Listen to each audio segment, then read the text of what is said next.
I think to find the side lengths and the angle measures for the congruent polygons, it might be a good idea for us to color code things. So let's just start with AB here. And so if we're going to do AB in the polygon on the left, the corresponding side to that in the other polygon in the image is going to be JI. And notice I'm using the letters in the same order. So A to B corresponds J to I. And then we will fill in that AB is going to be 2.2 because it corresponds with JI. And then next we want to figure out what BC is. So I'm going to change my color. And if I'm looking for BC, the side that corresponds with that in the other shape that is congruent is IH. And so IH has a length of 1.4.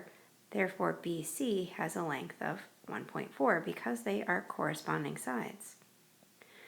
Okay, and then next I want to move on to CD. I'm just making my way around the polygon.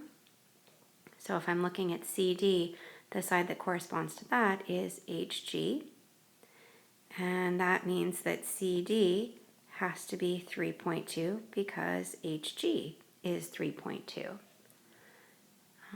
Moving on to DE. So if I'm going from D to E here, then I need to go from G to F. Those are corresponding sides. And again, I'm using the same order of the letters. So if GF is 4.1, then DE also has to be 4.1. And then finally, if we want to talk about EA, and I'm going to need, maybe I'll just make my thing bigger here, or I can use black actually. EA, oh, I just made it really fat by accident there. But EA corresponds to FJ, so I'm going to do that over FJ, and therefore EA has to be 2.8 because FJ is 2.8. So that gives us all of the angle measures. Then if we want to go through and talk about, or sorry, that gives us the side lengths rather. Then if we want to go through and talk about angle measures, I'm going to change my thickness here, and maybe I'll just do everything for all of my angles. I'll talk about using different thicknesses, but I'll use red here. So starting at angle F, so if I look at angle F, how does that correspond to my other shape? And it's going to correspond to angle E. So that means that angle F has to be 59 degrees.